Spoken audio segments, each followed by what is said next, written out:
bienvenue pour cette rencontre de lancement de Révèle ta voix.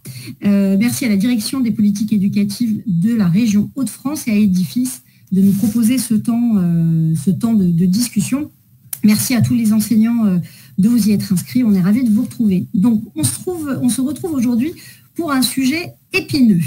On va discuter orientation. Alors, on a quelques chiffres qui peuvent faire un peu froid dans le dos, mais vous inquiétez pas, on va décrypter tout ça très très vite dans la rencontre. Ces chiffres, 39% des élèves de 15 ans ne savent pas encore ce qu'ils feront plus tard. Bon, jusqu'ici, à 15 ans, ne pas savoir ce qu'on va faire plus tard, c'est pas inquiétant. 56% des jeunes de 18 à 24 ans se disent en recherche de sens et d'engagement dans leur vie professionnelle ou de leurs études. Ça non plus, en soi, c'est pas forcément inquiétant. Au contraire, chercher à donner du sens et de l'engagement, c'est plutôt pas mal. Par contre, au moment où vous en êtes, et c'est ça le chiffre qui est embêtant, c'est que près de la moitié des étudiants ne savent pas quel choix effectuer à ce moment clé parcours.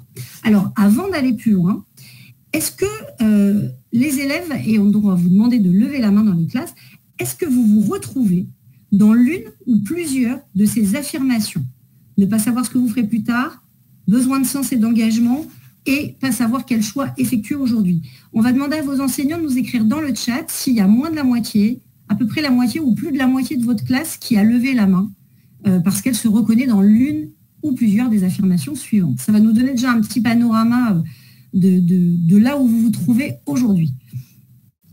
Alors, je vois qu'il y a déjà des classes qui sont en train d'écrire. On va avoir quelques réponses. Moi, je pense qu'à 15 ans, je ne me rappelais pas non plus, je ne savais pas non plus si ce que je voulais faire plus tard. Ah, plus de la moitié pour ma classe de seconde générale. Désolée, nous venons d'arriver, pouvez-vous reformuler la question? Bien sûr. Alors, 39% des élèves de 15 ans ne savent pas encore ce qu'ils feront plus tard. 56% des jeunes de 18 à 24 ans recherchent du sens et de l'engagement dans leur vie professionnelle et dans leurs études. Et près de la moitié des étudiants ne savent pas quel choix effectuer à ce moment clé de leur parcours. Si vos élèves se retrouvent dans l'une ou plusieurs de ces affirmations, les élèves levez la main et on va demander à vos enseignants de nous écrire si vous représentez moins de la moitié, à peu près la moitié ou plus de la moitié. Une petite moitié pour une autre classe, plus de la moitié pour la classe de M. Meyer. Alors, est-ce qu'il y a d'autres réponses ou est-ce qu'on avance? Je vois qu'il y a des classes qui sont en train d'écrire. Environ 50% savent ce qu'ils veulent faire plus tard. C'est pas mal, c'est bien. OK. Donc, pour le moment, on est quoi? On est 27, à peu près 25-27 classes participantes aujourd'hui. On va dire qu'à peu près 10% ont répondu à ce sondage et qu'on a déjà quand même plutôt les 2/3 qui se sont reconnus dans les affirmations. La moitié également pour la classe de terminale. OK, donc non, c'est moitié-moitié. Ça marche. Merci pour vos réponses. Bon, du coup, si vous avez levé la main, sachez qu'aujourd'hui, on va justement tenter tous ensemble de vous donner des clés pour résoudre ces problèmes. Alors, on va d'abord réfléchir ensemble à ce besoin de sens dans son activité professionnelle, se demander d'où ça vient, pourquoi c'est essentiel pour se sentir à sa place. On va partir dans un univers du coup un petit peu philosophique, mais quand on cherche du sens, c'est plutôt pas mal, c'est plutôt souhaitable de se poser 5 minutes pour réfléchir à cette question. Ensuite, on va revenir à des outils très très concrets et pratiques puisqu'on va vous proposer une méthode, une sorte de boussole pour vous repérer dans vos propres valeurs et ce qui vous donne envie de vous investir. On sera accompagné pour ça par Martin Serralta, que vous devez voir à mes côtés, et qui accompagne justement les individus et les organisations avec cet outil de questionnement. On va l'accueillir dans 2 secondes. Et puis, pour que cette réflexion puisse s'ancrer vraiment dans votre contexte d'élève aujourd'hui, on rencontrera ensuite Aurore Clouet, que vous devez voir aussi autour de moi dans les petites vidéos. Aurore Clouet qui est psychologue au sein de l'Éducation nationale et qui va partager avec vous des informations sur tous les outils et toutes les personnes ressources dans vos établissements auxquels vous pouvez faire appel pour vous accompagner sur ce chemin. Avant de vous mettre en relation directe avec Martin qui animera donc le premier temps, est-ce qu'il y a des élèves qui auraient envie de partager avec nous des anecdotes sur peut-être des difficultés ou des ressentis, ou d'ailleurs pas nécessairement que des difficultés, ça peut aussi être plutôt des choses positives pour inspirer les autres, justement par rapport à cette question d'orientation. Si c'est le cas, levez la main dans l'outil, comme ça on voit que vous voulez prendre la parole et on vous appelle au micro. Est-ce qu'il y a des élèves parmi vous, dans vos classes, qui aimeraient nous partager? Ce n'est pas forcément des galères, encore une fois, on peut partager des choses sympas et motiver les autres. Non, pas pour le moment. Bon, il faut qu'on dégivre tous un petit peu, c'est normal. On ne se connaît pas, on ne va pas forcément se raconter nos histoires tout de suite. Du coup, n'hésitez pas, en tout cas tout le long de la rencontre, à partager vos questions, vos remarques dans le chat ou en venant au micro. On espère qu'avec tout ça, on fera augmenter un petit peu les chiffres de la confiance en vous et en votre avenir professionnel, au moins dans les Hauts-de-France. Et je laisse tout de suite la parole à Martin. D'abord, peut-être, tu peux commencer par te présenter. Alors, bonjour à toutes et à tous. Je suis ravi d'être avec vous aujourd'hui. Donc, je m'appelle Martin Serralta. Je suis prospectiviste. Alors, prospectiviste, ça veut dire quoi? Ça veut dire que je travaille sur le futur, mais pas n'importe quel futur, précisément le futur que l'on souhaite construire. La prospective, ça ne consiste pas à prédire le futur. Je ne suis pas du tout Madame Soleil, je n'ai pas de boule de cristal. C'est plutôt de construire le futur que l'on souhaite voir advenir. Autrement dit, comment on peut se rapprocher le plus possible de nos rêves, de nos ambitions. Et ça, effectivement, comme Déborah le disait, je le fais auprès d'individus, auprès d'entreprises, d'associations et d'États qui s'intéressent depuis les années 60 à la prospective. Très concrètement, c'est vraiment le type de structure que j'accompagne. À côté de ça, je fais de l'enseignement et de la recherche méthodologique sur ce sujet. C'est ce qui m'a amené à travailler notamment sur le point qu'on va envisager ensemble aujourd'hui, c'est-à-dire finalement exactement de la façon dont Déborah le présentait tout à l'heure, savoir ce qu'on va faire plus tard, mais plutôt créer les conditions qui vont faire qu'on va faire plus tard ce qu'on a envie de faire. Et ça, c'est quelque chose qu'on hérite même de la philosophie antique. En Chine, il y a plusieurs centaines d'années, on disait déjà, voire milliers d'années, pardon, on disait déjà, l'idée c'est cherche un travail que tu aimes, comme ça tu ne travailleras jamais. Autrement dit, trouver quelque chose qui va vous animer, dans lequel vous allez naturellement mettre de l'énergie. Et ça marche évidemment pour les individus, mais aussi pour les collectifs. Quand ensemble, on sait et on est animé par un projet qui nous anime très fortement, eh ben, on trouve de l'énergie pour le faire et on arrive à faire des choses extraordinaires. C'est tout le sens de la prospective. Si je le dis de façon un peu plus amusante, mon métier, on peut aussi dire que c'est le métier de bouffon. C'est souvent on dit bouffon comme une insulte, mais en fait, à l'époque du Moyen-Âge, quand on avait un bouffon, c'était pour pouvoir construire le futur qu'on souhaite voir advenir. Autrement dit, les rois et les reines qui avaient des bouffons, ils utilisaient ces bouffons pour les challenger, les titiller, les embêter un peu au quotidien pour les aider à rester alignés avec le sens, avec le projet pour leur propre royaume. Et c'est le métier que je fais au quotidien. Et je dois dire que de mon point de vue, c'est un des meilleurs jobs du monde, puisque finalement, en posant des questions un peu qui fâchent, des questions pas très confortables au début, on aide chacune et les grands collectifs à trouver ce qu'ils veulent faire.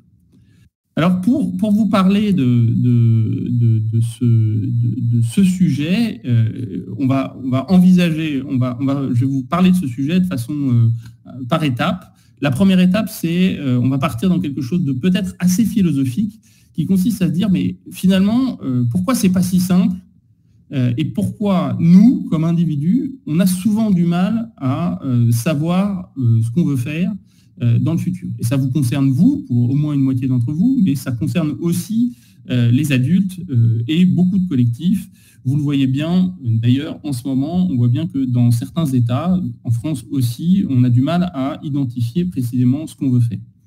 On va regarder ça d'un point de vue philosophique, on va aller rentrer dans le détail de ce qu'on appelle, ce que le philosophe Bergson appelle l'élan vital, c'est-à-dire qu'est-ce qui nous anime fondamentalement, voir pourquoi on résiste un peu à cette idée, et puis très concrètement, voir comment on peut faire ça ensemble. Déborah, est-ce que tu veux que je pose une question avant que je continue ou que je développe le premier point ? Alors, en fait, on peut leur demander déjà s'ils ont une question par rapport à ce que tu viens de dire. Je n'ai pas de question particulière, mais peut-être que eux, oui. Est-ce que vous avez déjà, par rapport à sa présentation, par rapport à son métier, par rapport à ce qu'il a déjà évoqué, vos élèves ont des questions que vous pourriez nous partager dans le chat? Eh bien, il semblerait... Ah, il y a une classe qui écrit, donc il semblerait qu'on ait une question qui arrive. Là, j'essaie le micro. Oui. Ah bah, est-il prévu d'enregistrer la visio et de diffuser un replay? Oui. Voilà. Du coup, pas de question sur toi, mais on a résolu la question du replay. Tu peux y aller. Ok. Alors, la première étape, c'est juste de se rendre compte que, contrairement à ce qu'on a pensé pendant assez longtemps, ou en tout cas de ce qu'on a voulu penser, notamment au 18e, au 19e et particulièrement au 20e siècle, nous ne fonctionnons pas comme des machines. Nous sommes des systèmes complexes. Et ça, on en a tous conscience, c'est-à-dire que parfois on fait des choses et puis les autres réagissent d'une façon différente. Parfois, on sent nous-mêmes qu'on réagit de façon étonnante. Et en fait, depuis la fin du 19e et le début du 20e siècle, on s'intéresse très précisément au fonctionnement des systèmes complexes. Alors, les premiers systèmes complexes qu'on connaît, ce sont les systèmes vivants. Très certainement dans vos cours de SVT, mais aussi dans d'autres cours, vous avez pu étudier les différents systèmes vivants tout au long de votre cursus scolaire. Et c'est très intéressant d'étudier tous les systèmes vivants, qu'ils soient humains ou non humains, parce que, en fait, les systèmes vivants ont des caractéristiques qui expliquent notre complexité et dont certaines caractéristiques vont nous intéresser particulièrement aujourd'hui. Les systèmes vivants, on dit que c'est des formes de vie qui sont ouvertes, auto-organisées et qui interagissent avec leur environnement. Alors, ça peut paraître complexe comme ça, mais en fait, évidemment, ça veut dire simplement qu'on fonctionne avec une membrane, avec plein de diversité à l'intérieur. Alors, pour prendre une image plus simple, c'est comme une forêt. Un système vivant, une forêt, c'est un système vivant avec plein d'arbres différents, des buissons, des plantes, etc. Mais on pourrait dire que c'est la même chose pour une entreprise et évidemment, c'est la même chose pour un individu. C'est-à-dire qu'on a ces caractéristiques dans notre corps, on a différentes parties qui sont différentes, le cœur, les différents organes, les poumons, etc., la rate, le pancréas, qui interagissent ensemble. Et on interagit évidemment avec notre environnement.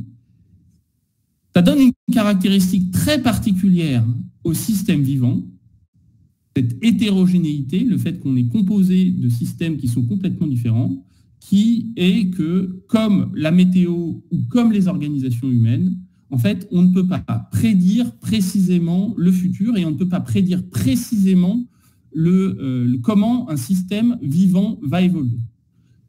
Pour vous donner un exemple concret, quand vous utilisez une machine, typiquement une machine à laver, vous appuyez sur marche et a priori, elle va faire exactement ce que vous avez prévu, sauf si elle est en panne. Sur un système vivant, ce n'est pas exactement ça. Sur un système vivant, en fait, il y a tellement de paramètres qui rentrent en ligne de compte et il y a tellement d'évolutions et ce qu'on appelle des feedbacks, c'est-à-dire en fait des rétroactions entre les éléments, comme entre deux individus, mais même ça se passe de la même façon dans notre cerveau, qu'en fait, on ne peut pas exactement prévoir comment les choses vont évoluer.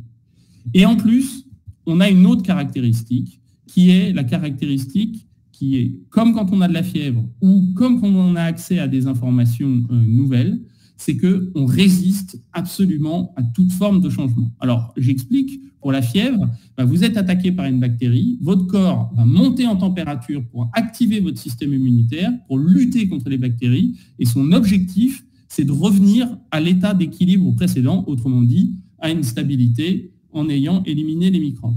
Et bien, ce qu'il faut comprendre, c'est que notre psyché, notre cerveau, notre cognition, notre rapport au monde, c'est exactement la même chose. On peut savoir, par exemple, que notre mode de vie actuel, il a tendance à détruire la planète, mais on va naturellement résister à ce phénomène pour finalement garder le même état d'équilibre qu'avant. Et ça explique aussi pourquoi tous les systèmes vivants, finalement, c'est ce qu'on appelle scientifiquement l'homéostasie, va résister à toute forme de changement. On va y revenir dans un instant. Mais la caractéristique fondamentale sur laquelle je voudrais m'arrêter une seconde, qui est absolument différente de celle des machines, c'est que tous les systèmes vivants ont un élan intérieur, ce qu'on appelle en biologie un élan autopoïétique. Ce n'est pas la peine de retenir ce nom. Ça veut dire quoi? Ça veut dire que dans l'ADN d'une graine, par exemple, mais aussi dans ce qui constitue les valeurs, la dynamique d'un collectif, il y a quelque chose qui part de l'intérieur. Alors, ça veut dire quoi ça? Ça veut dire qu'on ne peut pas dire qu'un système, il est déterminé par son environnement.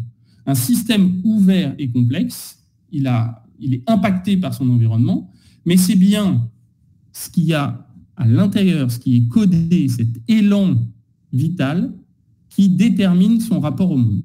Je vais prendre un exemple très concret et je vais m'arrêter avec la philosophie pour descendre dans des choses plus simples.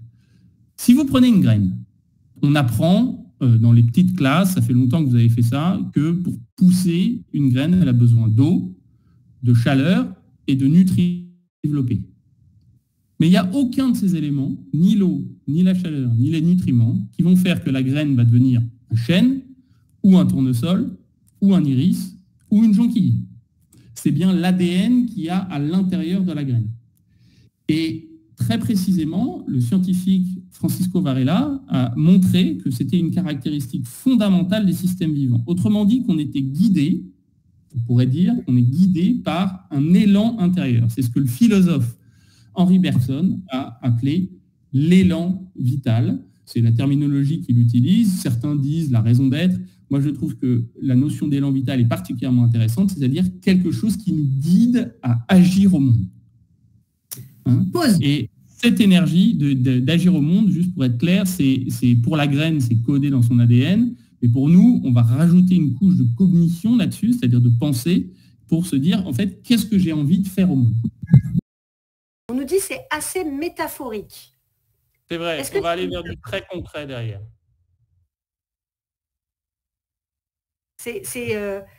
Vraiment, n'hésitez pas. On comprendrait très bien que vous n'ayez pas envie de vous mettre devant la caméra, mais vous pouvez vous mettre sur le côté, éventuellement. Ok, on peut continuer.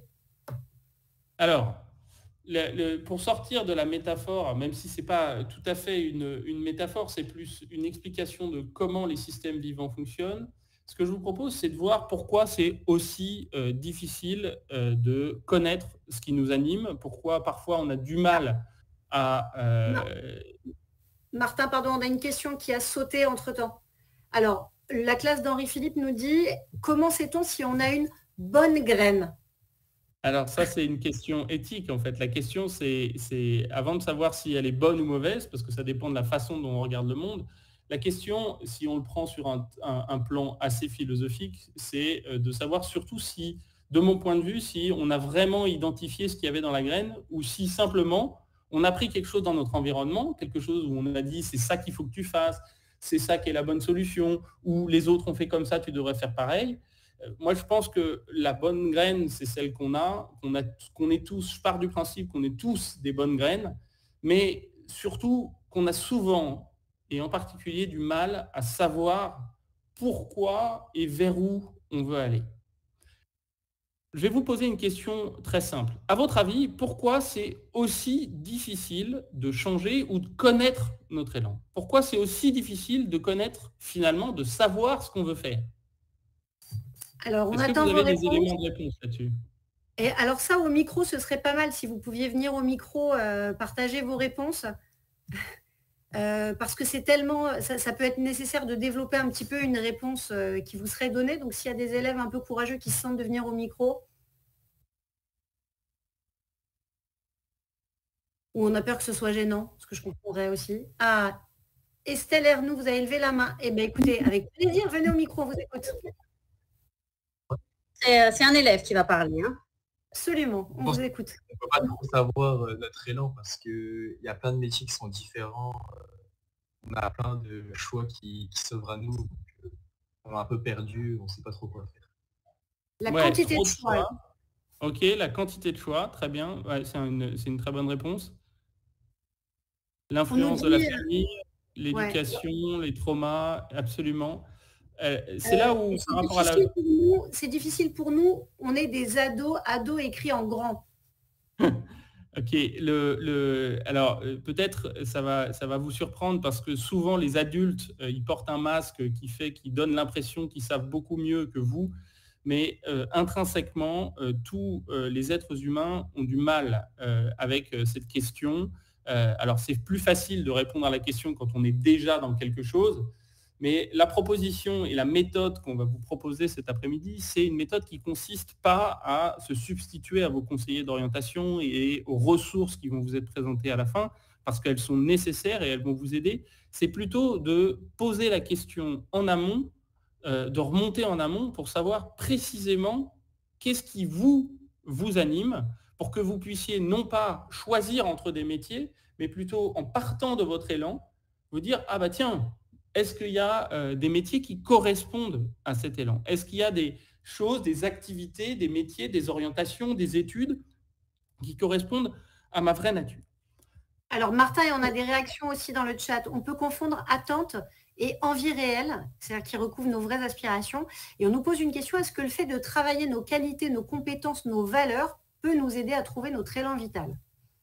Alors, sur la première réponse, sur la première remarque, effectivement, le grand enjeu pour moi, et c'est pour ça que j'ai fait cette petite introduction peut-être un peu conceptuelle et métaphorique, comme cela a été dit, sur la complexité, c'est que comme notre cerveau a du mal avec la gestion de la complexité, on a tendance à prendre des solutions qui nous sont offertes. C'est comme ça que la publicité fonctionne, c'est comme ça qu'il y a des logiques d'influence, parfois qui créent des logiques de mauvaise graine, pour reprendre la métaphore de tout à l'heure.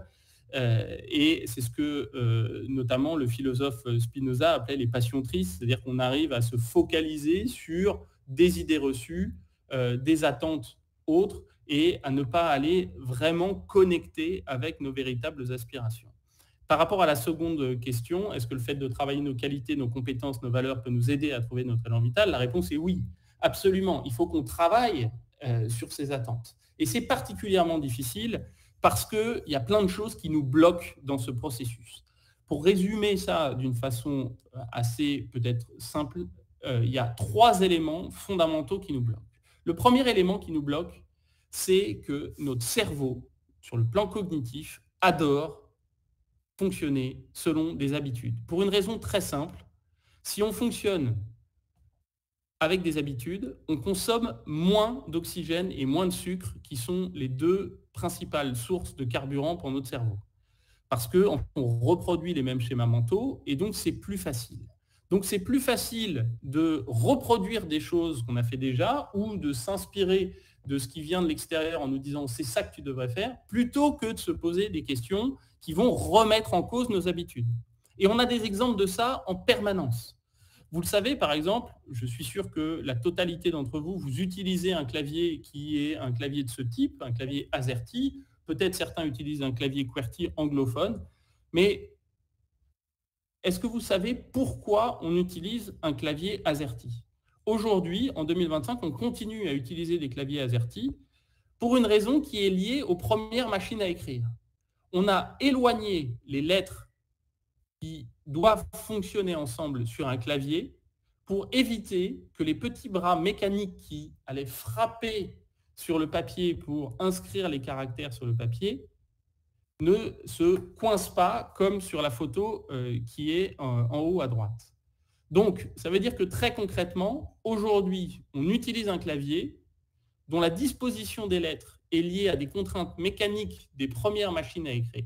Et on n'a jamais remis en cause cette habitude, alors que, évidemment, vous vous en doutez, il y a des scientifiques qui ont étudié des claviers optimisés, par exemple, pour la langue française. En français, le clavier BIPO, c'est un clavier qui est optimisé pour la langue française. Si vous appreniez, dès que vous commencez à utiliser un ordinateur, à taper avec un clavier BIPO, vous taperiez 40% plus vite que sur un clavier AZERTY. Mais malheureusement, le coût de transition entre un clavier AZERTY et un clavier BIPO est beaucoup trop important pour qu'on change nos habitudes. C'est juste une illustration concrète du fait qu'on adore les habitudes à l'échelle individuelle et à l'échelle collective, et que même quand il y a des meilleures solutions, changer d'habitude pour passer, par exemple, à un clavier BIPO qui serait optimisé pour la langue française, eh ben, on ne le fait pas. Première barrière, donc, nos habitudes individuelles et collectives. Deuxième barrière, il se trouve que nous sommes les humains, les descendants, d'êtres plutôt vulnérables dans la nature. Et la manière dont on a survécu, il y a des milliers et des milliers d'années, c'est en activant beaucoup la partie de notre cerveau limbique, la partie de notre cerveau qui gère nos émotions, la peur. La peur comme un mécanisme de protection, comme des animaux, par exemple, dans la savane, qui sont plus vulnérables que les autres, comme les antilopes, par exemple, qui ont des sens en alerte et qui, dès qu'elles sentent ou perçoivent un frémissement quelque part, vont fuir pour pouvoir aller se protéger. Et donc nos peurs aussi nous inhibent énormément. On se dit, on risque des choses, à faire quelque chose de différent, on prend trop de risques et du coup, en fait, on vise forcément la sécurité. Notre cerveau, on a des biais cognitifs qui font que notre cerveau va avoir tendance à valoriser des solutions sécurisantes ou à activer des peurs qui vont nous empêcher de faire ce qu'on a envie de faire. Mais il y a une troisième raison. Et la troisième raison, elle est encore plus pernicieuse que ça. C'est qu'on est très mauvais pour connaître la nature de notre désir. On a du mal à savoir ce qu'on veut. Et ce n'est pas juste vous, les ados, comme ça a été écrit précédemment, c'est les individus, les humains, l'humanité en général. On a une très grande difficulté à ça. Le philosophe Spinoza, que certains d'entre vous ont peut-être étudié en cours de philosophie, ou que vous connaissez par ailleurs, disait « La plus grande difficulté de l'être humain, c'est de connaître la nature de son propre désir ». Alors la proposition très concrète pour vous aider dans votre orientation, pour vous aider à savoir ce que vous voulez faire, elle est très simple. C'est d'explorer et de préciser votre désir. Savoir finalement qu'est-ce qui vous met réellement en mouvement. Alors le mot désir, il est particulièrement intéressant. Le mot désir, ça vient de desiderata. Alors vous le savez, très certainement, on utilise pour parler des étoiles, on dit c'est sidéral. D'accord ? Et pour les anciens, les étoiles, c'était les points fixes. Donc desiderata, ça veut dire sortir de ce qui est fixe. Sortir de la sidération. Desiderata, ça veut dire se mettre en mouvement. Ce qu'on cherche, c'est qu'est-ce qui nous met en mouvement. Alors, j'ai vu qu'il y avait une question, justement.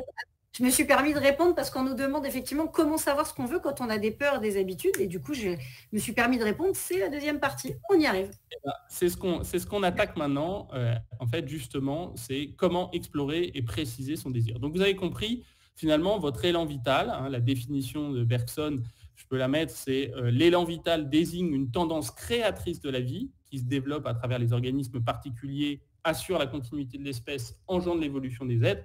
Ça veut dire quoi ? Ça veut dire, pour dire ça d'une façon très simple, c'est l'élan vital, c'est ce qui est vivant en nous, ce qui nous met en mouvement. C'est du coup vraiment cette logique de desiderata, sortir de la sidération, se remettre en mouvement parce qu'en fait, on a un élan intérieur qui nous pousse à nous développer, à croître, à être davantage vivant. Alors, juste un petit détour pour se dire, ça sert à quoi ? Ça sert à quoi précisément de révéler son élan vital ? Révéler son élan vital, donc révéler la nature de son désir, ça permet de préciser nos rêves, de préciser ce qu'on appelle en prospective des futurs souhaitables. Ça permet précisément par rapport à la question de la classe de Madame Dervaux, c'est de dépasser nos peurs, de dépasser nos habitudes pour pouvoir nourrir nos rêves. Et ça permet aussi, face à des choix, par exemple, comme ça a été évoqué par l'intervenant de tout à l'heure, quand on a plein de portes qui s'offrent à nous dans l'orientation, ça nous permet d'être clair sur comment je vais prendre des décisions alignées avec nous-mêmes et de faire de nos rêves une stratégie, ce qui est une citation du philosophe Patrick Vivray qui dit « Il est temps de faire de nos rêves une stratégie », c'est-à-dire de se dire précisément, je vais trouver ma voie parce que je sais ce qui m'anime, je sais quelle est la nature de mon désir. C'est un peu ce que les Japonais appellent l'ikigai, ou ce qu'on appelle aussi la raison d'être. Et vous l'avez peut-être vu, le film Pirates des Caraïbes. Vous savez, dans Pirates des Caraïbes, le capitaine Jack Sparrow, il a un compas. Alors, ce qui est intéressant avec le compas du capitaine Jack Sparrow, c'est qu'en fait, ce compas, il n'indique pas la direction du nord, il indique où se trouve l'objet de son désir. Donc, quand Jack Sparrow est déprimé, il ne sait pas ce qu'il veut, l'aiguille, elle tourne en rond, comme ça.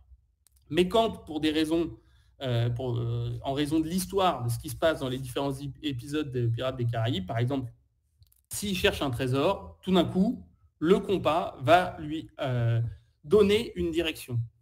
Ce qui rend son équipage très heureux, hein, et qui fait dire à son second, nous avons un cap. C'est exactement ce qu'on cherche ici. Ce qu'on cherche ici, c'est de dire, c'est quoi le cap?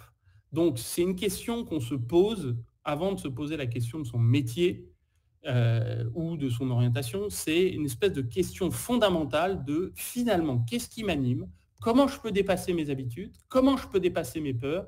Comment je peux qualifier et préciser mon désir sans tomber dans le délire. C'est-à-dire, il ne s'agit pas non plus de se dire « Ah, bah, moi, je veux être multimilliardaire » ou je veux faire ça et pas m'en donner les moyens. Je veux être cosmonaute et pas m'en donner les moyens, etc. etc. C'est vraiment préciser la nature de son désir qui correspond réellement à qui on est et pas, encore une fois, projeter un rêve irréaliste. C'est plutôt de se dire quelles sont les ressources que j'ai en moi, quelles sont les valeurs qui m'animent au quotidien, qu'est-ce qui me donne réellement de l'énergie, qu'est-ce qui me met dans la joie, qui me permet finalement de me dire, si je suis dans la joie, au sens de Spinoza, si je suis dans une dynamique d'énergie très profonde, je vais être capable de me donner les moyens de faire ce que j'ai vraiment envie de faire, et pas de ce que je projette que je devrais faire, mais plutôt de ce qui m'anime profondément avec les ressources dont je dispose. Martin, la proposition, ouais. Est-ce que du coup, alors là pour le coup c'est moi qui pose la question, elle n'est pas posée par l'audience, j'espère que ça vous servira cette question. Est-ce que ça veut dire que, je rebondis sur ce que l'un des élèves a dit tout à l'heure, c'est-à-dire la quantité de choix. Est-ce que du coup, quand on réfléchit à ce cap, on est vraiment au-delà des questions de métier ou de carrière justement ou d'études, mais en fait on voit finalement au-delà et ça fait du métier, des études, du parcours en fait qu'on va mettre en place un chemin finalement dans une direction donnée. Donc on réfléchit en fait plus grand et ensuite il s'agira de ramener, et on verra ça justement avec Aurore aussi tout à l'heure, de ramener ça ensuite dans le présent et dans le concret, mais en ayant d'abord regardé plus loin. C'est exactement ça. On regarde en fait, c'est vraiment un geste prospectif, au sens où je le définissais tout à l'heure. C'est-à-dire qu'on se donne une orientation, on se donne un sens profond qui va nous permettre de nous projeter et justement d'évaluer les options de métier. Pour reprendre l'exemple et la question très concrète de tout à l'heure, si j'ai précisé mon élan vital, et on va voir qu'il y a deux caractéristiques fondamentales, qui est qu'est-ce qui me mobilise profondément et quelle est ma façon spécifique, unique d'agir, eh bien, je vais pouvoir en fait évaluer toutes les options qui s'offrent à moi. Un peu comme sur l'image des portes de tout à l'heure. Si, imaginons que j'hésite entre, ici sur cette image, 7 métiers différents, 7 orientations d'études, eh bien, je peux, parce que j'ai réfléchi à mon élan vital, à ma boussole intérieure, à mon compas comme Jack Sparrow, eh bien, je suis capable de dire, cette porte, elle semble plus adaptée. Et ça a aussi un avantage absolument génial, c'est que, en plus, si je ne réussis pas aussi bien que je voudrais dans cette option, je ne vais pas m'enfermer en me disant c'est un échec, c'est l'horreur, etc. Je vais pouvoir préciser ou trouver d'autres voies qui vont me permettre de continuer à nourrir ce qui m'anime réellement. Mais ça demande un travail individuel assez important qui consiste vraiment à explorer et vraiment qui porte, c'est le nom de la démarche que vous menez ici, révèle ta voix, avec les deux orthographes. C'est vraiment, ça demande un travail qui consiste, ce qu'on appelle un travail d'introspection, c'est-à-dire se poser la question pour soi-même, de dire, OK, finalement, pourquoi je me lève le matin? Qu'est-ce qui me donne réellement de l'énergie? Alors, pour vous aider à faire ça... On a une question, Martin. Pour mieux comprendre notre situation, sur 30 élèves de Terminal Bac Pro, seuls 5 avaient pour premier choix cette orientation. Pour les autres, elle était déjà subie dès la seconde. Comment faire? On va garder cette question qui sera peut-être plutôt pour Aurore. Parce que là, on rentre vraiment dans un... Donc, c'était pour vous signaler, Monsieur Parton, qu'on avait bien vu votre question, mais on va la réserver pour Aurore. Alors, ouais, je pense que c'est effectivement, Aurore a des réponses assez concrètes par rapport à ça, mais peut-être par rapport à ce que je disais à l'instant, moi je pense que pour des élèves qui même n'ont pas choisi la filière dans laquelle ils sont aujourd'hui, rien ne les empêche et au contraire, je pense, de préciser justement vraiment la nature profonde de leur élan. Et l'expérience que j'ai par rapport à ça, c'est que ça marche aussi bien pour des jeunes qui sont au lycée que pour des adultes qui se posent des questions sur leur carrière et qui ont à peu près la même réflexion, qui disent bah moi, ouais, ok, c'est bien beau votre truc, mais moi, aujourd'hui, j'ai ce métier-là, je ne peux pas changer comme ça du jour au lendemain, j'arrive pas, et je ne vois pas très bien ce que je pourrais faire avec les études que j'ai faites. À chaque fois qu'on a tenté l'expérience et qu'il y a des gens qui se sont portés volontaires pour le faire, ce qui est très intéressant, c'est qu'en qualifiant leur élan, qu'ils ne les enferment pas dans un choix ni dans une voie, ça leur permet d'ouvrir la perspective et de se dire, OK, avec les armes que j'ai aujourd'hui, avec les contraintes que j'ai aujourd'hui, si je mets au travail cet élan, eh ben, quelles sont les opportunités qui s'offrent à moi? Et en fait, ça ouvre le champ. Préciser son désir, ça donne de la liberté. Là, on rentre dans un autre champ philosophique, mais quand je précise la nature de mon désir, en fait, ça me donne de la liberté et ça me permet de voir que, OK, je suis dans cette filière ou je suis dans ce métier-là aujourd'hui, mais si je sais exactement ce qui m'anime, eh ben, je vais pouvoir transformer et catalyser ça pour aller vers peut-être une évolution dans ce même métier, trouver une orientation après une filière bac pro qui va me convenir, etc. Ça marche, on continue. Je reviendrai sur la question plus personnelle après. Finalement, il est déjà moins 20, alors je me permets d'accélérer, mais on va vous répondre. Donc, très concrètement, vous allez voir que, en fait, la question, j'ai préparé pour vous un exercice à faire, et évidemment, c'est un exercice à faire, sur la base du volontariat et en totale confidentialité. C'est-à-dire que si vous le faites, vous faites cet exercice pour vous et pour personne d'autre. Personne ne le ramasse, personne ne l'évalue, il n'y a pas de bonne ou de mauvaise réponse. C'est un document que vous allez recevoir, vous ne voyez pas là sur l'écran, mais c'est un document assez long qui prend 8 étapes. Concrètement, dans ces 8 étapes, vous avez un questionnaire de 20 questions, un certain nombre d'étapes pour vous aider à révéler votre boussole, et puis quelques guides pour mieux décider. Alors très concrètement, les 20 questions, je ne vais pas vous les poser tout de suite, je vais vous donner des exemples. L'idée, c'est de répondre en 20 questions à des questions assez fondamentales qui vous permettent justement d'identifier derrière les projections que vous avez faites aujourd'hui, finalement, qu'est-ce qui vous anime vraiment, quelles sont vos valeurs, quelles sont les choses auxquelles vous tenez vraiment. Donc, il y a une première section de questions qui parle de, finalement, qu'est-ce qui t'a construit dans la vie. Je vous donne un exemple de question. Raconte pour toi-même une expérience d'enfance où tu t'es senti complètement libre, complètement absorbé, pleinement toi-même. On a dans la section 2, donc après les 4 premières questions, des questions sur plutôt votre réalité d'aujourd'hui. Et par exemple, la question 5, c'est qu'est-ce qui te donne le plus souvent envie d'agir? Quel type de projet? Quel type de cause? Est-ce qu'il y a des causes qui te donnent envie d'aller manifester? Est-ce qu'il y a des événements auxquels tu as envie de participer? Des voyages, des passions, des éléments ou le fait simplement de te retrouver en groupe, de vivre dans la convivialité. L'idée, c'est de mettre des mots assez précis derrière ça pour trouver tes propres réponses. On a des questions qui sont même des expériences de pensée. Par exemple, cette question numéro 7, c'est si tu avais une semaine totalement libre, tu n'as aucun cours, aucun rendez-vous de médecin, aucune contrainte d'activité ou familiale, qu'est-ce que tu ferais? L'idée, dans une expérience de pensée, c'est de se projeter vraiment dans la situation pour se dire, tiens, ok, j'imagine vraiment que je suis dans cette situation, et qu'est-ce que j'en ferais de cette situation?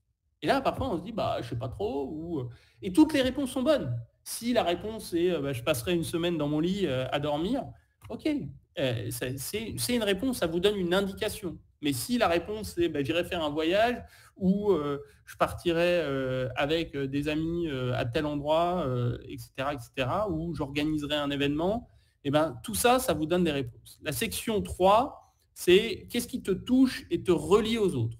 Donc ça peut être des œuvres d'art, une scène, une musique, une œuvre, un livre, etc.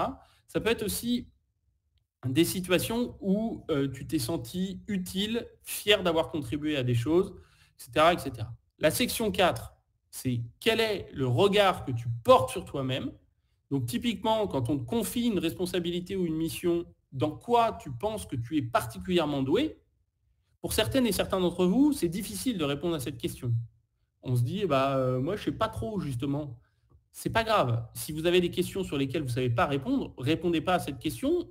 Mettez un point d'interrogation en face de la question 14 en disant, tiens, je ne sais pas répondre à cette question. Et si au contraire, vous savez précisément pourquoi les autres vous confient des responsabilités, sur quoi ils comptent, ça vous permet souvent d'identifier la qualité ou les qualités qui sont vraiment très fortes et très marquées chez vous, qu'on a parfois du mal à s'auto-attribuer. Certains vont être plus à l'aise avec cet exercice. On peut aussi se projeter dans le futur, ça c'est typiquement un exercice de prospective. Question 15 par exemple, c'est qu'est-ce que tu aimerais qu'on dise de toi dans 15 ans? Comment tu voudrais que quelqu'un d'autre parle de toi dans 15 ans? Puis dans la section 5, on n'a que des expériences de pensée, comme par exemple, une question qui est proche de la question précédente, mais un peu différente, c'est on te donne 10 000 euros. Tu as un mois complètement libéré et tu peux choisir une équipe de 10 personnes. Et là, la question, c'est qu'est-ce que tu fais? Encore une fois, il n'y a pas de bonne réponse. Peut-être que certains et certaines d'entre vous vont dire, moi, je monte un projet pour aller enlever les détritus de plastique dans la rivière à côté de chez moi. D'autres vont dire, je fais construire une piscine dans mon jardin. D'autres vont imaginer un événement musical. D'autres vont faire une super fiesta, vont organiser une super fiesta avec leurs amis ou pour leur lycée. C'est une question pour chaque question, vous avez une réponse qui vous est propre. Et rappelez-vous que si vous faites cet exercice uniquement pour vous-même, personne ne va vous juger. L'idée, c'est de vous aider à préciser la nature de votre désir. La question 18, par exemple, est intéressante aussi. Si tu pouvais vivre une journée dans la peau de quelqu'un d'autre, qui tu choisirais et pourquoi? Et surtout, évidemment, ici, ce qui va nous intéresser, c'est le pourquoi.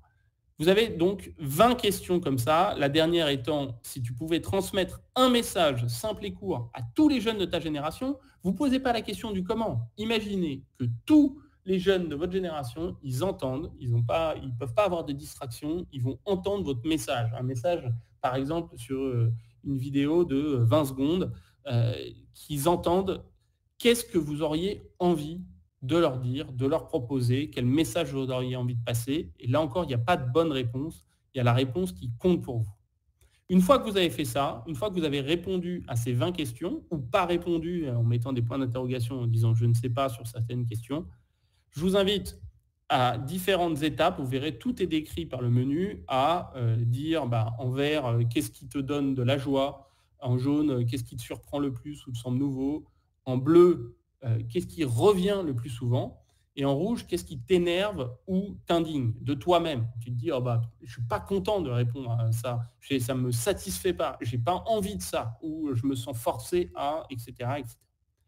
Dans l'étape 3, vous allez avoir plein de questions pour vous aider à identifier le fil rouge qui tisse tout ça. Et dans l'étape 4, dans les étapes 4 à 7, vous allez voir que l'idée, c'est à la fin d'arriver à formuler en une phrase qui répond à ces 3 questions, qui répond à ces 2 questions avec une forme spécifique. C'est 1, qu'est-ce qui me mobilise profondément? Qu'est-ce qui m'anime vraiment au quotidien? Qu'est-ce qui fait et qui donne du sens pour moi? Et en 2, quelle est ma façon unique d'agir, c'est-à-dire quelle est votre manière d'agir au monde? Alors je précise pourquoi c'est important. Parce qu'on peut avoir la même chose qui nous mobilise, mais agir de façon différente.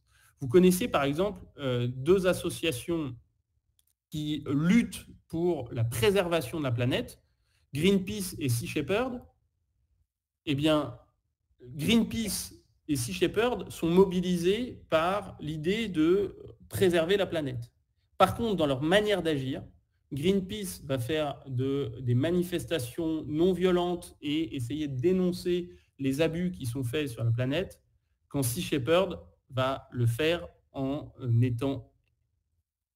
utilisant finalement les principes de la piraterie et en s'opposant, en montant sur les navires, en essayant d'altérer, par exemple, des hélices de navires ou en empêchant les baleiniers de pêcher, etc., etc. Donc, vous voyez bien que d'un côté, et on pourrait prendre un autre extrême, on pourrait prendre WWF, qui est une association que vous connaissez certainement, qui va décider de plutôt travailler avec les institutions pour les faire changer. C'est 3 associations qui ont la même chose qui les mobilise, le grand pourquoi qui les mobilise, et par contre des façons uniques d'agir différentes. Et ça, c'est très important. Et le 3e élément, c'est de faire en sorte que cette phrase, elle n'appartienne qu'à vous. Que ça soit une phrase unique, que ça ne soit pas un slogan de communication, mais que ça soit une phrase qui n'appartienne spécifiquement qu'à vous, parce qu'elle vous parle profondément et elle dit, ben voilà, c'est ça qui me mobilise et c'est ça qui est ma façon d'agir. Et en sachant ça, ça va vous aider, et ce sera l'objet de l'étape 8, à prendre des décisions. Parce que si vous vous dites, bah tiens, est-ce que cette option-là d'orientation, elle nourrit mon élan vital? Est-ce que je pourrais y exprimer ma façon unique d'agir? Est-ce que je sens de la joie, même s'il y a de la peur? Et bien, ça vous aide à décider. Alors, je reviens sur la question finalement. Alors, qu'est-ce que ça donne? Ça donne des phrases qui sont difficilement compréhensibles par d'autres. Je vais vous donner des exemples très concrets. Il y a une femme qui est directrice d'une ONG avec laquelle j'ai travaillé. Elle dit, moi, mon élan vital, c'est quoi qu'il arrive, récupérer le marbre. Alors là, vous vous dites, OK, je ne comprends rien. C'est normal parce que c'est sa phrase. Mais qu'est-ce qu'il y a derrière cette phrase? Juste pour préciser, elle est née au pied du Parthénon à Athènes. Son père a passé toute sa vie à essayer de récupérer les œuvres qui sont dans les musées anglais et français, qui ont été prises pour aller dans les musées et qui finalement appartiennent à ce monument historique qui est le Parthénon. Alors cette femme, elle ne travaille pas du tout dans le milieu archéologique, mais par contre, pour elle, récupérer le marbre, le combat de son père, c'est aussi son combat au sens de rétablir la justice. Et quand elle dit « quoi qu'il arrive », ça veut dire « quoi qu'il en coûte ». Ça veut dire qu'elle est prête, même parfois, à faire des choses qui vont aller à l'encontre des intérêts d'autres personnes pour pouvoir rétablir la justice. Très concrètement, le métier qu'elle a choisi aujourd'hui, c'est d'animer une association qui qui évite les noyades dans la Méditerranée, des personnes qui essayent de traverser la Méditerranée sur des petites embarcations de fortune. Et donc, elle travaille avec l'association Ocean Viking. C'est assez intéressant de voir que ce métier-là, elle ne l'avait pas choisi au départ. Finalement, elle a nourri son élan de chercher à rétablir la justice dans le monde avec cette espèce de hargne et de force qui est la sienne. On a une femme qui est directrice dans un laboratoire de recherche en recherche et développement, dont l'élan vital, c'est toujours trouver la grenouille. Pour elle, ça fait référence à une anecdote de quand elle était petite, où avec sa meilleure amie, elle passait leur temps à se balader dans la campagne alentour pour retourner toutes les pierres, pour trouver, jusqu'à ce qu'elle trouve une grenouille comme un trésor. Et en fait, à travers cette phrase, elle dit, moi, mon élan, c'est d'essayer de trouver des choses des trésors, des choses que personne n'a trouvées jusqu'ici, de dénicher un trésor et de le faire avec une persévérance qui fait que j'arrête jamais. Donc ça dit bien, son élan, c'est trouver des trésors, trouver des solutions, et elle le fait très concrètement dans son métier, dans la recherche et développement, en trouvant des nouvelles formules de produits, et elle le fait en persévérance, c'est-à-dire en retournant toutes les pierres, et donc avec un esprit scientifique, en éliminant toutes les options. Pour répondre à la question qui a été posée par la classe de M. Henri Philippe, les terminales T3, alors j'avais aucune idée qu'un jour je ferais ce métier de prospectiviste. Par contre, la manière dont je formule mon élan aujourd'hui, c'est cette phrase, qui est une phrase cryptique qui dit le fou qui respire et inspire la cité esperluette. Ça vous dit rien? Alors le fou, j'en ai déjà parlé, c'est le bouffon.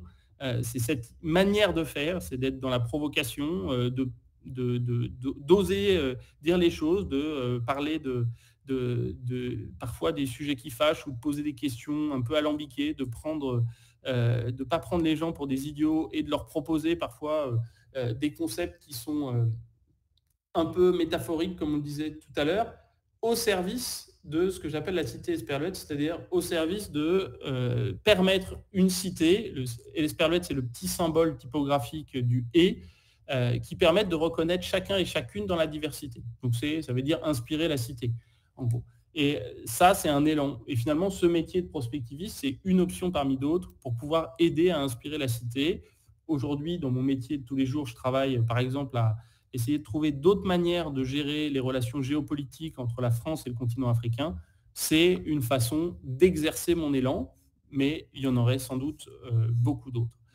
Donc, je vous invite vraiment à, si vous le pouvez, à expérimenter cette méthode. Elle est simple, vous avez toutes les étapes, ça peut vous prendre un peu de temps, mais c'est vraiment pour vous aider à identifier votre boussole intérieure, pour vous aider dans votre orientation.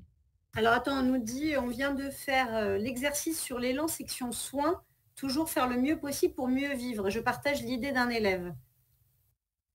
Oui, alors c'est toujours faire le mieux possible pour mieux vivre. D'abord, c'est un super élan de se dire c'est ça qui m'anime dans l'éthique du care, dans le soin, dans le prendre soin de l'autre. Moi, ce que je vous invite à faire, c'est trouver pour chacun et chacune d'entre vous qui êtes dans cette section soins ou métier de la santé, etc., ou métier du care, à vous poser deux questions.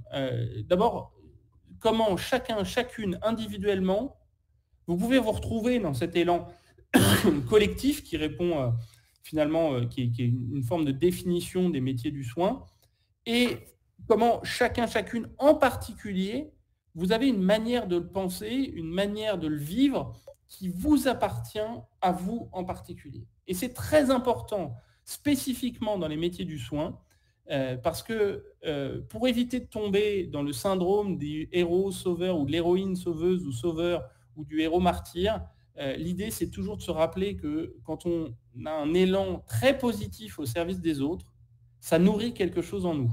Et si vous arrivez à répondre à cette question de pourquoi moi ça me nourrit de prendre soin des autres, vous aurez une posture de soin en équivalence, une posture de soin généreuse, réellement généreuse, qui évitera que vous attendiez en fait quelque chose de caché. Et là aussi, vous voyez que parfois notre cerveau nous joue des tours. C'est-à-dire qu'on se dit je le fais pour l'altérité sans attendre rien d'autre en retour. Et en fait, quand on se raconte ça, on oublie que pour être dans une relation équilibrée en équivalence avec l'autre et ne pas être en domination, par exemple, c'est la même chose quand on parle de coopération internationale pour éviter qu'un pays domine l'autre. L'idée, c'est de se dire, en fait, je sais pourquoi moi je le fais, l'autre sait pourquoi il le fait, et donc on est dans une relation qui est équilibrée et qui permet de prendre soin. Est-ce que vous avez, il nous reste 5 minutes avec Martin avant de pouvoir continuer à échanger avec Aurore. Alors, on nous dit déjà, merci, c'est tout ce que l'on travaille. On essaye de définir le mot « je veux aider », qu'est-ce qu'il y a derrière. Les jeunes tentent d'y répondre et quel boulot. Est-ce que vous avez d'autres partages, d'autres questions, d'autres réactions? C'est vraiment le moment, n'hésitez pas. Vous voyez, on a fait un grand détour, mais moi qui connais Martin depuis longtemps et moi j'ai fait l'exercice que vous allez faire, qui est très révélateur, qui est très aidant, qui est très rassurant et qui ouvre le champ. J'ai pas envie de dire qu'on a fait un détour. Pour moi, c'est presque un chemin direct vers des questions très importantes. Mais néanmoins, ce temps de la réflexion plus large, en fait, d'abord, c'est rassurant, c'est reposant. Et effectivement, moi, je trouve qu'on a tendance à gagner du temps. Alors, dans une période où on vous presse, moi, je l'avais pris comme ça, le mot ado en majuscule, c'est qu'on vous presse à choisir des choses, alors que vous êtes quand même que des ados. Vous devriez avoir tout le temps du monde. Bon, vous êtes dans cette période, et étonnamment, ce grand questionnaire, quand on prend, franchement, ça prend une heure à faire et peut-être un peu plus de temps pour ensuite surligner, etc. Et vraiment en extraire la substantifique moelle pour rester dans la philosophie. Mais en fait, c'est un gain de temps de fou. Moi, j'ai trouvé que c'était un gain de temps de fou. Alors, je vous invite vraiment à le faire. Et si vous avez encore des questions pour Martin, s'il y a des choses par rapport au questionnaire. Alors, les questionnaires, déjà, on va vous l'envoyer. Je pense que c'est Édifice qui va vous l'envoyer. Margot, tu confirmes? Et on vous le mettra à disposition dans la bibliothèque. Voilà. Et on a la classe de Henri-Philippe qui nous demande comment on peut connaître ses propres qualités. Et il nous reste 3 minutes, Martin, avant de donner la parole à Aurore. Oui, alors comment connaître ses propres qualités? Ce qui est très intéressant, c'est quand on a du mal à identifier ses propres qualités, on peut se fier, ou en tout cas commencer par s'inspirer ce qu'on voit dans la section 3, là, sur ce qui vous touche et vous relie aux autres, et notamment de vous poser la question de qu'est-ce qui anime vos émotions, c'est-à-dire qu'est-ce qui vous donne profondément de la joie, qu'est-ce qui génère de la colère chez vous. On pense souvent que la colère, c'est négatif. En fait, c'est juste, prenez ça comme un indicateur. S'il y a de la colère chez vous, ça veut dire qu'il y a quelque chose qui vient vous toucher. Et derrière cette joie ou cette colère, il y a des qualités. Vous avez également vos profs qui peuvent vous aider à identifier vos qualités, parce que les profs, c'est aussi des super ressources pour nous aider à nous dire, regarde, en fait, là-dedans, tu es doué.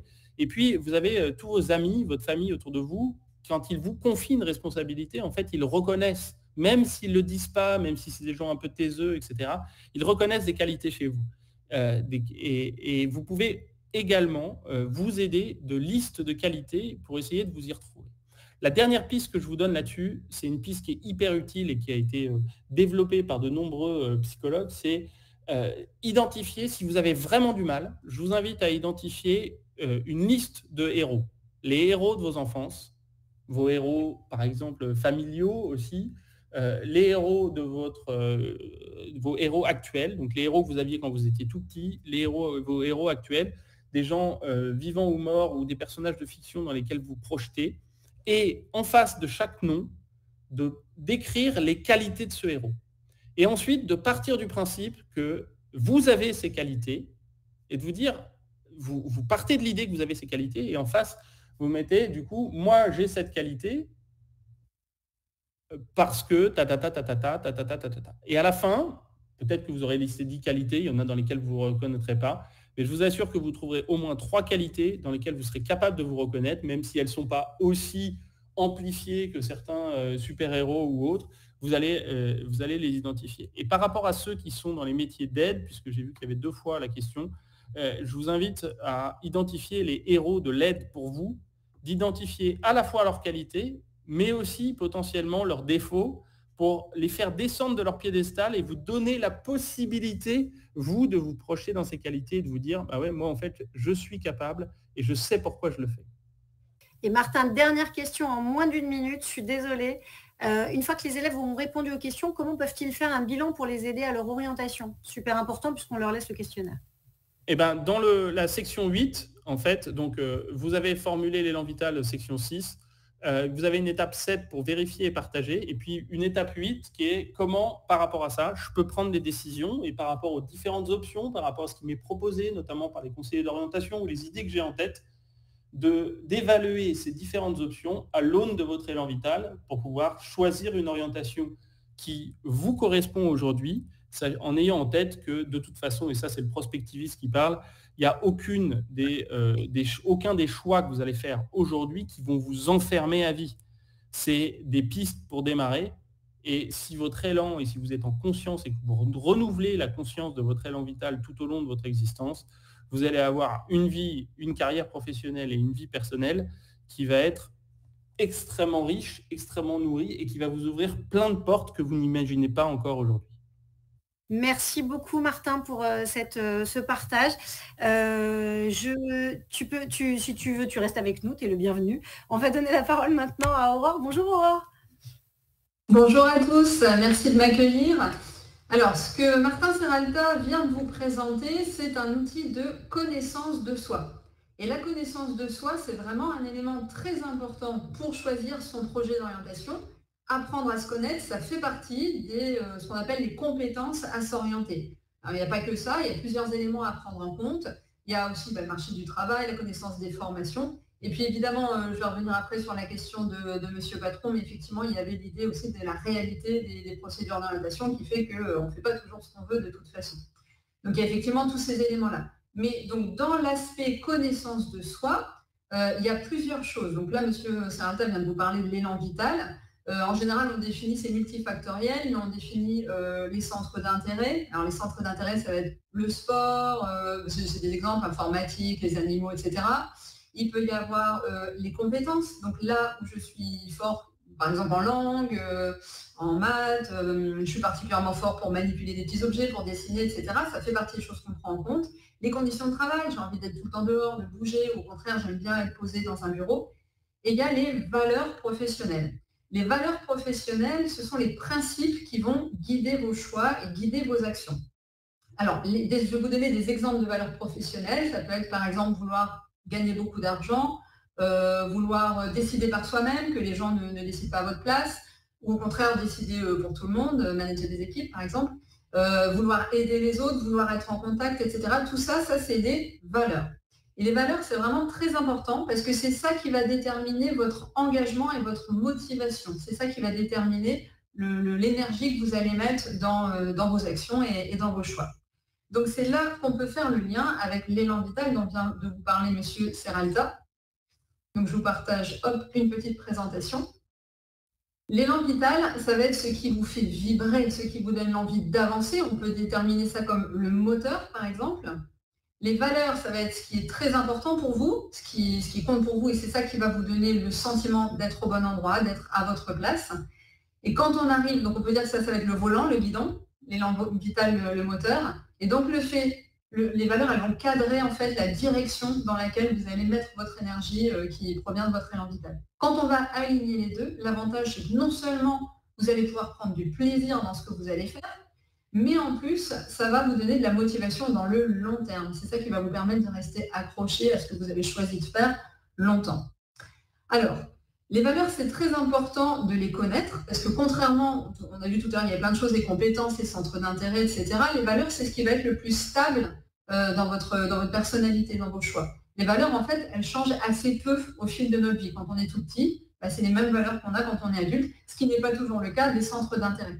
D'où les difficultés, évidemment, je reviens à la question de tout à l'heure, de choisir une voie professionnelle en 3e, alors qu'en fait, nos centres d'intérêt, ils sont encore en évolution.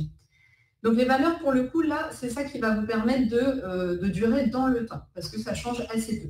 C'est donc très important de les connaître. Il faut savoir que les valeurs, c'est des concepts qu'on étudie depuis les années 50. Donc on connaît très bien ce champ-là. Grâce à ça, il y a eu tellement d'études de fait que du coup, on a des outils qui permettent de mieux connaître ces valeurs. Ça a été étudié et les outils qui existent, ce sont des outils qui sont scientifiquement étalonnés. Étalonné, ça veut dire quoi? Ça veut dire que quand vous allez répondre à un test, par exemple, sur les valeurs professionnelles, vos réponses, on les compare aux réponses des personnes comme vous. Par exemple, une jeune fille de 16 ans qui est en première technologique, l'ensemble, à la moyenne des réponses de ce public-là, vous, peut-être, votre réponse, vous avez un score beaucoup plus important sur telle ou telle valeur. C'est ça qui permet de dire, excusez-moi, je m'égare, ça qui permet de dire, dans le questionnaire que tu as passé, on sait que toi, tu t'intéresses particulièrement à l'altruisme parce que tu as beaucoup plus répondu telle et telle question que les personnes de ton âge en général. Voilà. Donc ça, c'est intéressant parce que c'est des outils qui vont vous permettre, là aussi, d'apprendre à mieux vous connaître puisqu'on sait que c'est des éléments qui sont essentiels. Alors, il y a plusieurs façons, on en revient à la question tout à l'heure, comment faire le bilan du coup pour faire ses choix d'orientation. Il y a plusieurs façons de mieux connaître ses valeurs. Je rejoins complètement Martin Serralta sur le fait que, globalement, tous les adultes qui vous entourent vous connaissent bien, ils vous observent au quotidien, ils vous voient grandir. Les enseignants, ils vous voient tous les jours en classe. Ils sont tout à fait capables de vous aider en disant, par exemple, toi, dès qu'il y a un travail de groupe à faire, tu adores ça, tu es toujours celui qui prend un peu le relais, etc. Toi, tu dois avoir comme valeur la collaboration. Ou au contraire, toi, dès qu'il y a un élève qui est en difficulté, tu vas prendre du temps pour aller l'aider. Visiblement, dans tes valeurs, tu as l'altruisme. Donc, vous pouvez faire confiance à la plupart des adultes qui vous entourent, qui, eux, ont plus d'expérience pour définir ces valeurs et qui vous connaissent bien parce qu'ils vous voient grandir, ils vous voient au quotidien. Il y a également, évidemment, les psychologues de l'éducation nationale, les PsyEN. Alors, les PsyEN, vous en avez dans vos établissements. Il y en a également dans les CIO, les centres d'information et d'orientation. Et eux, c'est sûr que par rapport aux enseignants, ils ne vous voient pas du tout au quotidien. Ils vous connaissent parfois pas du tout. C'est la première fois qu'ils vous voient quand ils vous rencontrent. Mais ils ont d'autres outils pour vous guider. Souvent, le premier outil du PsyEN, ça va être l'entretien. Pendant cet entretien, le ou la PsyEN va vous poser des questions qui vont vous permettre de faire ce qu'on appelle une introspection. Ça va vous permettre de réfléchir sur vous-même, des questions que vous n'étiez jamais posées. Ah oui, ça rejoint un petit peu aussi le questionnaire de Martin Serralta qu'on a vu tout à l'heure, des questions que vous n'étiez jamais posées, vous dites oui, effectivement. Donc, avec toutes ces questions-là, il peut aussi vous aider à définir ce qui compte le plus pour vous. Et puis, en tant que psychologue, ils ont le droit de passer ces fameux outils étalonnés dont je vous parlais tout à l'heure. Alors, c'est des outils qui ne sont pas gratuits, donc c'est vrai que tous les psychologues ne les ont pas forcément. Mais voilà, ça vaut toujours le coup de demander si c'est quelque chose que vous avez envie de creuser en entretien voilà, avec le psychologue. Ça existe, des tests pour définir ses valeurs professionnelles, donc c'est important. Et enfin, il existe également des ressources comme les ressources de l'ONICEF. Donc sur les ressources de l'ONICEF, on va vous proposer plein de choses plus larges que les valeurs. Il y aura les valeurs, bien sûr, il y a aussi les centres d'intérêt, vos qualités. On parlait tout à l'heure des qualités, il y a aussi des outils à disposition pour vous aider à creuser ces questions-là.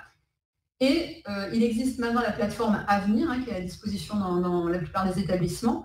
Sur cette plateforme Avenir, il y a notamment une activité qui s'appelle Identifier ses valeurs professionnelles, dans la fameuse partie connaissance de soi, qui est très importante pour s'orienter.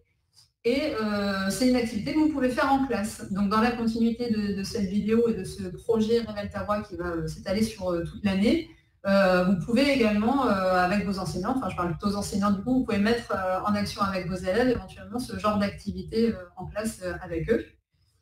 Et enfin, si vous avez besoin d'accompagnement, quel qu'il soit, voilà, vous pouvez tout à fait vous rendre dans les CIO de l'Académie d'Amiens ou les CIO de Lille. Comme vous le voyez sur la carte, il y en a sur tout le territoire, donc il y en a toujours un à côté de chez vous. Voilà, en dehors de l'établissement, vous pouvez également passer par les CIO si vous en avez besoin. Alors pour revenir à la question de tout à l'heure, c'est vrai que c'est la question de M. Parton. C'est vrai que c'est compliqué parce qu'il y a ce qu'on rêve de faire et puis après il y a la réalité des choix, des moments où on doit faire les choix alors qu'on n'est pas prêt, des procédures d'orientation. Dans le cas spécifique de cette terminale, alors je ne sais pas du tout de quelle terminale il s'agissait, mais on va dire, imaginons que c'est une terminale du milieu industriel et qu'au niveau des valeurs, vous avez des élèves qui sont plutôt dans le côté j'ai envie de gagner de l'argent, par exemple. Voilà, c'est bac pro commerce. Bon, imaginons que du coup, pro commerce, alors voilà, c'est ça que je voulais dire, c'est qu'en fait, ça va être individuel. Parmi les 25 et quelques élèves qui ne sont pas à leur place dans ce bac pro, pour quelles raisons ils ne sont pas à leur place? Et du coup, en fonction de cette raison, on peut réfléchir à différentes choses. Si leur truc, c'était plutôt d'aller dans le social, ils peuvent tout à fait travailler dans des commerces où je ne sais pas, le commerce d'économie sociale et solidaire, par exemple. Enfin, il y a toujours un moyen, en tout cas, les TEN peuvent essayer de trouver des orientations qui permettraient de concilier leurs valeurs avec la voie qu'ils ont choisie. Et après, surtout par rapport au stade qu'on a eu au début par Déborah, le fait qu'effectivement, on est un peu perdu, on ne sait pas ce qu'on veut faire, surtout quand on est ado, il faut vraiment aussi vous enlever un poids par rapport à ça. On est obligé de vous demander de faire des choix. La maturation vocationnelle, l'âge auquel on sait, on se connaît à peu près bien et qu'on sait à peu près ce qu'on a envie de faire, c'est plutôt début vingtaine, 23, 24 ans, 25 des fois. Donc c'est complètement normal au lycée de ne pas trop être sûr, de ne pas savoir. Et rassurez-vous, il y a plein de moyens de se réorienter. De l'enseignement supérieur, par exemple, on peut assez facilement passer d'une voie à l'autre. Par contre, ce qu'il faut garder en tête, c'est que pour avoir de bonnes chances de se réorienter dans ce qu'on a envie de faire, si jamais on change d'avis ou si jamais on ne se plaît pas là où on est, il faut quand même ne pas avoir trop des mauvaises notes. Donc ça, j'en reviens aussi avec M. Parton, là, ça peut être bien aussi de faire le point avec vos élèves sur pourquoi ça ne va pas et qu'est-ce qu'ils aimeraient faire. Et en fonction de pour chacun, parce que ça va être très différent selon chacun, en fonction de leur projet, le PsyEN ou les enseignants qui s'y connaissent également, les profs principaux, là, du coup, ils peuvent aussi aider les élèves à dire, du coup, par rapport à ce que tu as choisi, essaye au moins d'avoir des bonnes notes dans telle et telle matière. C'est clair que quand on n'est pas à sa place, qu'on a une perte de sens, on en revient à l'élan vital de M. Seralta, quand on n'a plus de sens, il n'y a plus de motivation. S'il n'y a plus de motivation, il n'y a pas des bonnes notes. S'il n'y a pas des bonnes notes, on ne va pas pouvoir choisir la voie d'orientation qu'on avait décidée. Donc ça peut être bien aussi de leur dire, ok, tu n'es pas à ta place, tu n'aimes pas ce que tu fais, mais essaye au moins de garder bonnes notes dans telle et telle matière, parce que ça, c'est des matières importantes pour aller vers tel projet par la suite. Et ça peut être un moyen d'essayer de se raccrocher, pas surtout parce que c'est pas évident, mais au moins sur des choses qui vont permettre d'évoluer dans autre chose après. Voilà, je ne sais pas s'il y a d'autres questions. Est-ce que vous avez des questions pour Aurore? Des questions sur, je ne sais pas, sur ou des difficultés que vous avez rencontrées, peut-être qui, encore une fois, qui mériteraient d'être levées grâce aux connaissances d'Aurore, des outils et des personnes ressources, des dispositifs. Et sinon, on sait du coup que vous avez déjà donné pas mal de réponses là-dessus. Je crois qu'il n'y a pas de questions. Est-ce que c'est OK pour tout le monde? Est-ce que vous me confirmez qu'il n'y a pas de questions chez vous? Est-ce que vous avez besoin de clarifier des points, préciser des points? Bon. Il semblerait que ce soit OK. Il semblerait que ce soit OK. Margot, est-ce que je te laisse le mot de la fin ou est-ce que je conclue? Bon, ça marche. Bon, déjà, merci encore une fois à tous et à toutes pour ce moment tous ensemble. On espère que ça vous aura aidé. On vous rappelle que cette rencontre lançait le projet Révèle ta voix et que du coup, ça ne s'arrête pas là. C'était vraiment la rencontre de lancement.